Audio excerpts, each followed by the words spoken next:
Hey guys, what's up? This is Fuquan Bilal, your host, PFREI, Passion for Real Estate Investments. Today I have a special guest, Anna Kelley from Hershey, PA. Anna's a real estate investor. She's been in real estate for about 18 years now. Yeah. So she's definitely passionate for real estate investments. So wanted to talk to you about it today.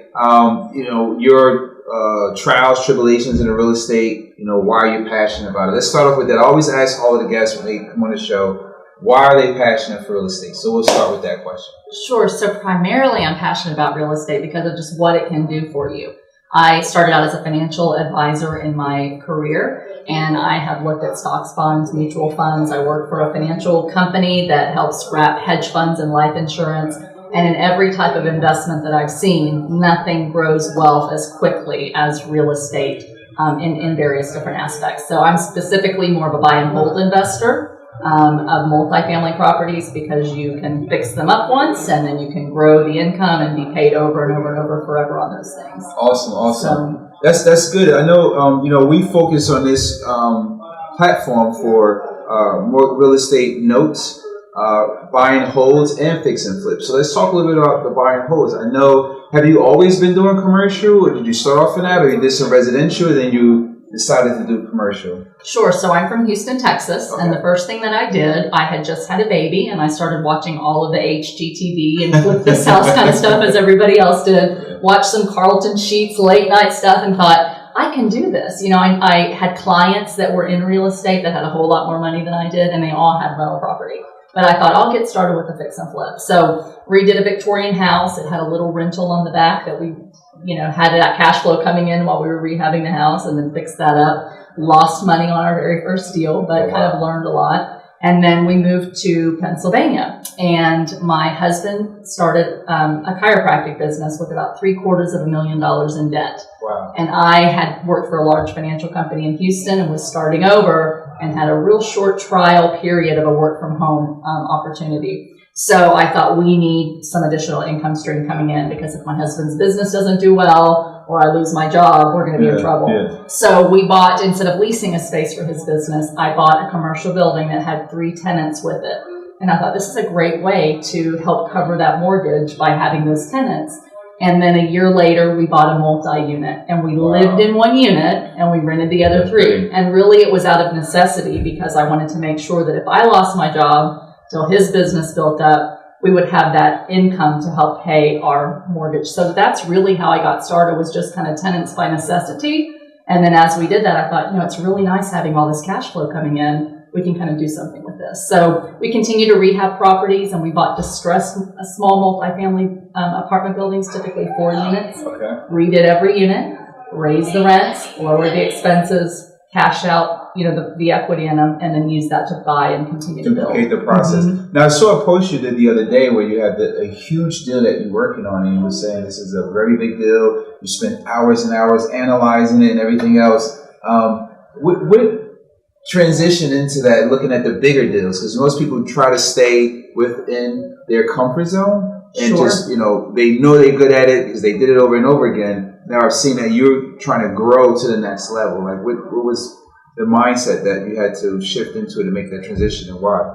Sure. So I started getting interested in the larger multifamily stuff really about 2008, when I bought my 3rd multifamily building, and then everything crashed. And so I thought, man, if I could just get into larger apartment buildings, there's a lot of economies of scale, and there was a lot of gurus out there telling you anybody can get in these large multifamily buildings and you don't need any of your own money. And I kind of went to some seminars, and very few people were actually doing it. Money dried up. It was very difficult to get into anything large unless you had already experience and money. And so I just thought, well, I can't get into the bigger deals, so I'll start small. So I kept small and continued to force appreciation until I grew my small portfolio to several $1 million. And once I had 6 figures of cash flow coming in, I thought, okay, now I've got the money that I can use to invest in bigger deals. And then I just started, thinking about networking with other people so that we could pool assets, talk to some people who were willing to fund the deal, syndicate a little bit. And so I just started going out, now that I have the skills and I've rehabbed and I've run every aspect of the business from purchasing, through forcing the appreciation, I just felt like I had the experience and now some of the cash to be able to go in and take on the bigger deals. Now you're doing some cross-collateralization with some of the portfolio you own to be able to acquire those bigger deals. I noticed you said you're using syndication as well. So if you find a 100-unit apartment building, let's say, are you going out and syndicating that deal, or are you trying to fund institutional capital and cross-collateralizing your current portfolio? What strategy are you using? So for this particular deal that I have, it was an off-market deal, so I'm really excited about that I happened to find this off-market deal. And a lot of people say your net worth is a result of your network and who you know. Absolutely. And while I have built almost everything I own on my own, I realized that I was kind of slowing my momentum and my ability to grow by not working with other people. And so I know somebody else that has about 200 units, smaller things, that's interested in getting into the bigger stuff too. So I basically just talked to him about it, and he has a money partner who is a very well-heeled individual that's been in real estate for years. He's retired, and he's at the age where he just wants to invest passively. Yeah. And so right now it's just the three of us that are looking to go into this deal. He's the primary money equity partner. So there's a strategic partner set up, which is very important. We were just talking about that earlier with another guest. You grow, it's not about growing fast, but you grow, you have a better foundation when you create strategic partners, because now you can leverage other people's capital, and you don't have to put your portfolio at risk, and you can create those relationships where you can do more deals. Exactly. You'll make less money because you're spreading the wealth, but you're creating a relationship and you're able to do more volume, which in turn over time, creates more money. So. Right, and really you have to have that experience for anyone to take you seriously. So a lot of people are going to try to sell you, you can do this without any of your own money and without any network, but the reality is it's very difficult to break into that game until you have something to offer of value. So no one's going to give me $2 million of their money to put down on a property and go get the loan if I don't have the experience and they're confident that I can execute to turn that property into what we want it to do to get the returns that they want. Now, are you just doing stuff geographically where you are in Hershey, PA, or are you going out of state? So I have a few properties in Ocean City, Maryland that are high-end vacation rentals. So I just kind of broke into that market in the last year and a half. I'm in the process of purchasing another vacation rental in Galveston, Texas, right outside of Houston. It's the number 3 most profitable Airbnb as of last year in the United States, because you can get 6 or 7 months of rental income because it's so warm. Yeah. So I'm doing that there in Texas, and I'm kind of actively looking for larger multifamily deals in the Southeast in states where it makes sense. Texas, Georgia, Louisiana, areas like that. Now, we were talking a little bit before about diversifying a little more, and you say you went to a mastermind and you learned about the paper business, which I'm involved in the paper business as well. So when you start talking about that, I was like, okay, here's someone else who gets it, who has a real estate portfolio and looking also to add some paper into that portfolio, like a hybrid model. So let's talk a little bit about that. Like, how did you first hearing about it, the light bulb went off, what made you, become passionate about that part of the business and want to learn more about it? Sure. So one of the things about multifamily, I'm passionate about it. I love every aspect of the business. I even don't mind dealing with tenants and with people. But it's very time intensive if you're doing it on your own, if you're self-managing. And having a management company involved is easier than it sounds. They don't care as much about that as you do about the bottom line in your building, and just don't take care of it as well. So I've self-managed my 60 units, and it's very time consuming. I work a full-time job still for my company in the financial insurance industry. I have 4 children. Wow. And all of the money that I make is very active.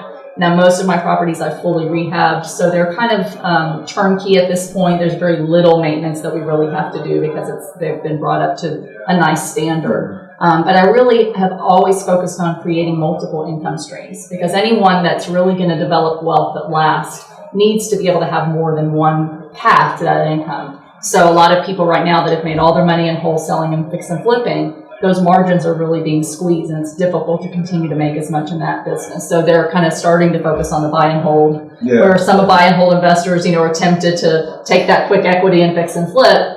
But depending on where you are in the market cycle, your income is going to ebb and flow if you're not diversified a little bit. And so I've always been thinking about diversification and coming from a financial background, but I also need something that's going to be more passive, because the reality, and part of the reason I'm here and excited about notes, is while I don't have to deal with toilets and tenants and tubs and all the rehab and it can be more passive. The returns might not be as great, but it's an additional income stream that I can look into. I don't have the time to build a business around notes. A lot of people here probably are looking to do that. I'm really looking at it as, where can I take some of my rental income right now when the market's starting to turn? I think we're kind of at the top of the market, and things that I want to buy are pretty expensive. I'd rather put my money in some things that are not as expensive, wait for that market downturn before I continue to buy more, larger physical assets, and in the meantime, get into kind of the note space and have some more passive income with lower risk notes, or partnering with people that can help me work those things out as I learn the business, and just have an additional way of making money that's supported by real estate. That's awesome. We just actually had Bill McCaffrey. He's an asset manager on an episode, and we were talking about the importance of having a power team: the attorney, the realtor, the asset manager, those people who can make it passive for you if you're buying non-performing notes to get that higher yield. But performing notes is a great strategy also to add into your portfolio. Like you mentioned, the yield may be lower, but it's something that you can buy and have steady income. Sure. And if something goes wrong, you can have an asset manager rework it and get it back on track. Right. So that's great. I mean, where did the term REI Mom come from? Let's talk about that a little bit. So REI, real estate investment, and it's interesting. In the area that I'm in, at least, there are very few women that are actually in the real estate business and doing it well and passionately and full time. And I think it's kind of a niche.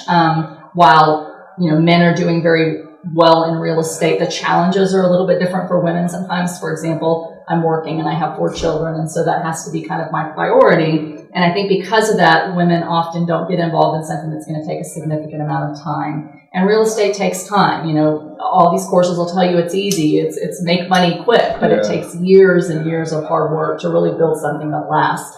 And so I think as a woman and as a mom, my approach to real estate is more conservative than what a lot of men can take. And I've got to build things more slowly because I do have all of those other commitments to my family and my children. And I have to be more conservative in what I buy so that I'm not putting our livelihood and my children at risk as well. So I have just found in the networks that I go to, the few women that are there, most of them are newer in the business. And I've been asked so many times, will you mentor me? Can you coach me? Can you help me get into it? And I've done that for several people, but it's difficult to, spread myself more thin as well. But I kind of resonate with other women that are starting in the business because there just aren't that many of us. And so when I've spoken at events or when I've spoken on a podcast, it's primarily been geared toward, how it's a little bit different for moms and women. I get it. I'm actually a single parent of a 16-year-old and a 10-year-old. And awesome. It's been, for me, an 8-year journey. With that process, and I would always say I take my hat off to women who, single parents or whatever. It's tough, when you're traveling, when you're doing events and everything else. Right. It's really tough. So I get it. You have to do the household stuff and then the homework and everything else, and build a successful business. So I definitely understand what it takes to do that. So I definitely commend you on that. And one other thing I just want to say is, what can you tell new people who's coming into the space, whether it's male or female, whatever, who wants to get started? From your experience, what can you tell them? Really, what should be a focus of some of the things that you wish you would have did when you guys started, to focus on to kind of make that learning curve shorter. Even though we know it's a work in process, but we know you're passionate, you have a desire. But what some of the tools or some information that you can give? Sure, I think probably the biggest thing that I would have done over again is to get more involved with other people, go to more networking events, pick other people's brains. There are a lot of really good people in the real estate business, and there's a lot of shady people in the real estate business. And about 10 years ago, I went to a big multifamily investment event put on by some pretty reputable organizations, but the person that was putting it on turned out to be a fraud. And I got kind of caught up in that and lost some money, and I just kind of got jaded from working with other people, to be honest with you. So I kind of decided I'm just going to grow as quickly as my own assets can be. I'm going to put my money in a deal. I'm going to work it really hard, force the appreciation, cash out, and just continue to do it. And I've been able to grow, but I think how much more quickly could I have grown, and how much less headache could I have experienced by working with other people? and picking the brains of other people doing it that were able to scale more quickly than I was because they did work with their network. And I think along those same lines, working with other people that have other people's money. So I pretty much used all of my own equity to continue to grow. I did lines, I built up good credit for my businesses. I own properties and LLCs. And so I kind of built up my credit so that I could take lines and I could take equity loans and could use business credit at 0% for 18 months or whatever. But because I've used my own money and my own time, it's just taken longer to grow. And the reality is, while you can't get rich quick, you can do it quicker if you surround yourself with good people that can give you ideas for how to do it more efficiently and with other people's money. Great stuff. Great stuff. All right, guys, you heard it from the direct source, the REI Mom. I'm your host, Fuquan Bilal. Another great episode of Passion for Real Estate Investment, PFREI.co. See you guys at the next episode. Thanks for having me. Thank you very much. I really appreciate it.